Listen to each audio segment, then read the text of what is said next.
Yani diyor ki burası, bu alan Adalar Denizi Yunanistan'ın ana karası gibidir. Cihat Yaycı'nın yazdığı makaleler, çizdiği haritalar, kitaplar ortadadır. Şimdi bunlar çok uyanık aslında. Bizim hatta hiç girmiyorlar. Buraya vermiyor.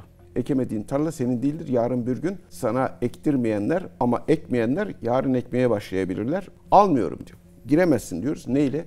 Fırkateynlerle, hücum botlarla diyoruz ki giremezsin, vururuz. GZT Haber Merkezi'nden herkese merhabalar. Yine haritanın başında Amir Cihat Yaycı ile birlikteyiz. Amirim hoş geldiniz. Hoş bulduk. Bugün yine aslında benzer bir haritayla karşı karşıyayız. Ancak farklı bir konuyu konuşacağız. Daha önce de çok konuşmadığımız bir konu. Evet. Girit meselesi, Girit'in güneyi meselesi biraz da. Bu dönem biraz hareketli. Harita üzerinden de baktığımızda aslında bu hareketliliğin anlamı nedir, ne vardır? Bilmeyenler için de aslında bir girizgah yaparak nasıl başlayabiliriz? Şimdi önce Girit'in güneyinde, buralarda çeşitli ruhsatlar ihaleye çıktı Yunanistan. Yani siz burada arama yapın, sonra bulduğunuzu kazın, sondaj yapın, sonra da paylaşalım. Buna kim girer diye uluslararası bir ihaleye çıktı. Ve bu ihalede ExxonMobil aldı. İhaleye girenlerde, daha doğrusu ihaleye girmek istiyorum diye bir talepte bulundu. Yunanistan'da bu büyük bir sevinçle karşılandı. Neden? Çünkü Amerika Birleşik Devletleri'nin şirketi olan ExxonMobil bizim tezlerimizi destekliyor demektir. Bu Amerika'nın bizim arkamızda olduğunu gösterir. Ama bu alan çok ciddi şekilde Yunanistan'ın çalmaya kalktığı bir alandır. Kimden çalmaya kalktığı bir alandır? Libya'dan. Libya'dan çalmaya kalktığı alan şurasıdır. Bu alan bugüne kadar nasıl bir sahiplik yapısındaydı? Burasının da değeri yani yaklaşık 39 bin kilometre karedir. Neden çalmaya kalktığı alan diyoruz? Çünkü Yunanistan diyor ki benim sınırlarım, adalarım en dışta bulunan adalarımdan başlar. Yani şu Meis, Rodos, Kerpe, Kaşot, Girit, Küçükçuğa, Büyükçuğa, Mora. Benim ülkemin sınırları buradan başlar diyor. Nasıl olur? Ülken senin şurada, anakaran burada. Bunlar adalar. Diyor ki ben bir takım ada devletiyim. Beni böyle kabul edeceksiniz. Nasıl yani? Diyor ki benim buradaki adalarım var ya diyor. Onun için de Türkiye'ye şöyle bir alan veriyor. Sadece karasularından mütevellit bir alan veriyor. Diyor ki bu adalar takım ada devletiyim ben diyor. Ben takım ada devletiyim. Benim ülkemin sınırları adalarımdan başlar diyor. Adalarımın sahip olduğu karasularından itibaren içerisi tamamen benimdir diyor. Yani diyor ki burası, bu alan Adalar Denizi Yunanistan'ın ana karası gibidir. Yunanistan toprağıdır diyor. Bu alan. Türkiye sen buralardasın diyor. Şimdi bu bir kere halkımızın anlaması açısından söylüyorum. Bu dünyada eşi benzeri görülmemiş bir iddiadır. Şimdi bunu böyle kabul edince sınır da burası ya. Girit oluyor en dıştaki sınır. O zaman diyor ki Libya ile diyor benim alanım burasıdır diyor. Aramdaki mesafe burasıdır. Ben burasını kabul etmem diyor. O zaman diyor orta hayattan bölersek burası benim, burası Libya'nındır diyor. Ahmet abi peki o bölgede ne var istediği bölgede? Yani trilyonlarca dolarlık burada 1,5 ile 3 trilyon dolarlık doğalgaz olduğu söyleniyor. Hidrokarbon yatağı. Dünyanın en zengin hidrokarbon yataklarının bu bölgede olduğu söyleniyor. Şimdi bu 39 bin kilometreyi çalıyor böylece. Neden çalıyor? Çünkü Yunanistan bir takımada devleti değil. Takımada devleti Japonya gibi, Endonezya gibi, Filipinler gibi sadece adalardan oluşan devlettir. Adalardan oluşan devlet, yani şöyle diyelim, ada.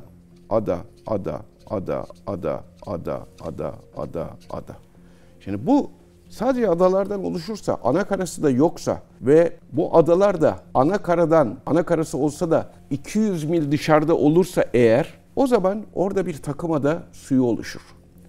Bu ülkenin sınırı nasıl belli olacak? Sadece adalardan oluşuyor. O zaman en dıştaki adaları birleştiren hat bu ülkenin sınırı oluyor. Bu içerideki su da aynen toprağa sayılıyor. Yani şuradan siz içeriye girerken pasaport göstermek zorundasınız. Şimdi 200 mil olduğu için kıta sahanlığı, okyanuslarda 350 mil. Şimdi bu 200 milin dışında oluşması lazım bu adanın. Halbuki bizim Adalar Denizi'ndeki en geniş yerimiz 220 mildir. Yani 200 mil oradan, 200 mil oradan olsa 400 mil yoktur. Ortalaması da 190 mildir. Tamam? 190 mil, 150 mil, 130 mil, 90 mil böyledir. O nedenle adalar ana karaların kıta sahanlığından işaret etmiştir. O yüzden Yunanistan'ın ben takımada devletiyim tezi tamamen hukuksuzdur. Zaten bunu dünyada hiç kimseye kabul ettirememiştir. Birleşmiş Milletler Deniz Hukuku Sözleşmesi görüşmeleri esnasında 1982'de acayip şekilde ısrar etmiş. Beni de takımada devleti yapın, beni de takım. Demişlerdir ki o zaman her adası olan devlet takımada devlet olur. Olur mu öyle şey? İşte burada da Hırvatistan'ın var, burada İtalya'nın var, burada Fransa'nın var, İngiltere'nin var. Öyle şey olur mu demişler. Çünkü takımada devlet olursa burası kendi toprağı sayılacağı için her ülkenin ticaret gemisi mutlaka buraya girerken gümrük kontrolünden geçmek zorunda kalacak falan. Denizlerin serbest kullanımı kalkacak. Takımada devleti değilsen o zaman nereye göre yapacaksın? O zaman ana karana göre yapacaksın. Ana karan da burası. Ana karana göre yaparsan senin sınırın buradan geçer. Dolayısıyla çaldığı alan, yarı diye kabul ettiği alan aslında tamamen takımada devleti olması tezine dayanır ki tamamen hukuksuz, haksız ve adaletsiz bir durumdur. Peki bu toprak 39 bin kilometre karelik toprak, deniz alanı, Libya'nın mavi vatanı Yunanistan tarafından şu anda çalınıyor. Türkiye benim fikrim olan 10 sene uğraştığım, makalesini yazdığım, Sayın Cumhurbaşkanı'nın da konuşmasında takdir ettiği, Cihat Yaycı'nın ben görevdeyken, Cihat Yaycı'nın yazdığı makaleler, çizdiği haritalar, kitaplar ortadadır diye. Şimdi benim çizdiğim ve siyasi irademizin bu anlaşmayı yaptırdığı hat şudur. Libya ile bizim Kaş arasında, Derne Tobruk arasında karşılıklı kıyımız vardır. Tamam. Peki bu kesişen noktayı nasıl yorumlayabiliriz? Şimdi burası bak biz burayı çizdik ya böyle çizdik. Biz şuradan da böldük. Bölünce Libya şu 39 bin kilometre kareyi kazanmış oldu. Neden? Ta buraya kadar geldi çünkü Libya. Yunanistan çıldırdı. Yunanistan çıldırdı çünkü bütün haksız iddialarını çürüten bir anlaşma imzalandı. Şimdi sorun şu. Bunlar şurada ihaleye çıktılar değil mi? Şu bölgede. İhaleye çıktılar. Bu ihaleye çıkarken şimdi bunlar çok uyanık aslında. Bizim hatta hiç girmiyorlar. Buraya vermiyor. Ama Libya'nın olan alanına giriyor. Libya'nın olan alanına girip burası benimdir diyor. Resmen hırsızlık yapıyorlar. Peki buna karşı devletler nasıl bir mücadele yöntemi geliştirebilir o noktada? Çünkü şimdi, Libya, Türkiye o alanlarda aslında yakında da tabii, aktif. Türkiye'nin yaptığı 3 anlaşma vardır. Temel anlaşma Libya ile. Bunlar 1. Deniz Yetki Alanları Anlaşması. 2. Askeri danışmanlık ve lojistik destek. 3. Hidrokarbonların yani petrol ve doğalgazın beraber çıkartılması. Şimdi biz şu alanda Libya'nın deniz alanında ve karada onshore ve offshore diyorlar. Oradaki petrol ve doğalgazını Libya ile beraber çıkartıp nasıl şimdi Amerikalılar gelip bulmaya çalışıyorlar. Biz Libya ile yapıyoruz bu işi. Amerikalı geliyor şimdi Amerikalı şirket nasıl geliyor? İşte Yunanistan'da yapacağım diyor. Güney Kıbrıs Rum Yönetimi Yunanistan'da Güney Kıbrıs Rum Yönetimi Fransız şirketleri geliyor, İngiliz şirketleri geliyor. Basra Körfezi de öyle Araplar. Biz de bunun aynısını Libya ile yapıyoruz ama Türkiye Petrolleri Anonim Ortaklığı'yla. Yani bir nevi devlet eliyle yapıyoruz ve bizim elimizde çok büyük filo var. Ya bunlar şirketlere muhtaç. Biz öyle şirkete muhtaç değiliz. Onun için de tekrar çok teşekkür ediyorum bu petrol arama ve sondajı için, doğalgaz arama ve sondajı için sismik araştırma gemileri ve sondaj gemilerin alınmasını. 5 tane, şu anda 5 olacak, sondaj gemimiz var. Milyarlarca dolarlık bir filo. 2 tane sismik araştırma gemimiz var. Önce arıyorsun, verilere bakıyorsun, burada olabilir diyorsun. Bu sefer sondaj gemisi geliyor, o yapıyor. Şimdi biz hem Somali'de hem burada bu dost ve kardeş ülkelere bu sömüren şirketler gibi değil, hakkaniyetle, adil, hakça paylaşım içerisinde bir işbirliği önerdik ve anlaşmalar imzaladık. Şimdi Türkiye, Libya şöyle diyebilir. Ben de burada ihaleye çıktım. Türkiye'de gelsin, Türkiye TPA'ya verebilir. Ya da NOC var, National Oil Company'leri var onların, milli petrol şirketleri. O ihaleyi kazanır, onunla işbirliği halinde burada biz bunu yapabiliriz. Peki iki ülkenin o bölgede karşı karşıya gelmesi, Amerika ve Türkiye'den gelen çalışmaları nasıl? Şimdi daha önceden de biz daha önce mesela burada İtalyan gemisi Saipem 2000'i kovalamıştık. Diğer gemileri kovaladık. Yani bu öyle bir şeyimiz yok. Bizim tabii burada kendi hükümranlık alanımızda kesinlikle müsaade etmiyoruz. Ama burası Libya'nın hükümranlık alanı aslında. Libya'nın da buna gücü yok. Libya'nın buna gücü yok. O zaman belki bence tam da zamanıdır. Türkiye şu Sevilla Üniversitesi haritası ya, şurayı bize veriyorlar bu kadarını. Gerisini, burasını Yunanistan alıyor. Burasını Güney Kıbrıs Rum yönetimi alıyor. Bize de burayı veriyorlar. Tam takımada devlet içiyle. Burasını da Türkiye'ye. Şuraya bak. Şurası Türkiye. Antalya Körfezi'ni hapsetme lafı işte buradan çıkıyor. Bu Sevilla. O zaman Türkiye 2020 ilk yarısından sonra hiç varlık göstermedi. Bu haritanın dışına çıkmadı Türkiye.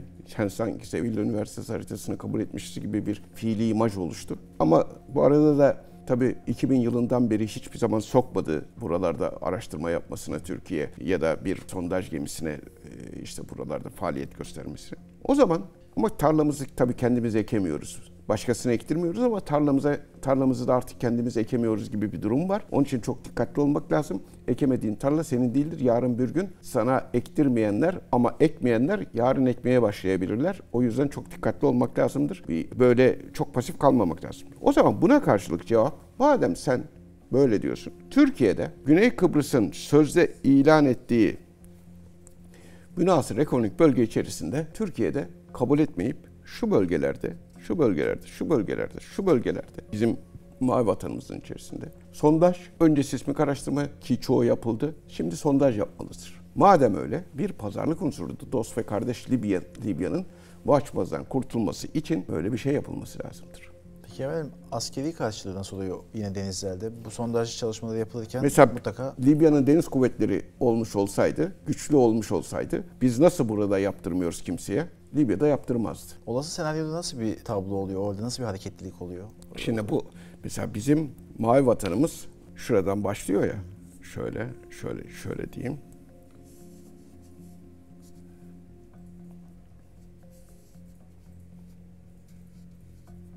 Şöyle çizelim.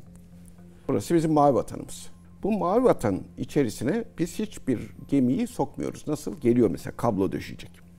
Önce bizden izin al diyoruz. Almıyorum diyor. Giremezsin diyoruz. Neyle? Fırkateynlerle, hücum botlarla diyoruz ki giremezsin. Vururuz. Önceden de bildiriyoruz. Buradan gelmiyor. Vururuz. Giremezsin. İzin al. Tamam. Amenna. Ama sadece benden izin al. Bazen o kadar böyle hilekarca davranıyorlar ki.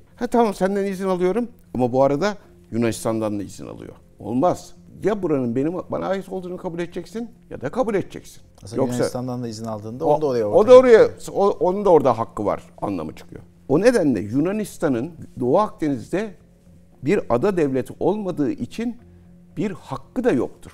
Çünkü şu mesafe 400 milden büyüktür. Büyük olduğu için karşılıklı kıyı oluşmaz. O nedenle Yunanistan'ı Doğu Akdeniz'de muhatap almak ve hakça paylaşım teklif etmek son derece cahilce, bilinçsizce ve hak etmediği, hakkı olmayan bir şeyi Yunanistan'a vermeyi kabul etmek gibi bir anlam çıkar. Teşekkürler. Ben teşekkür ederim.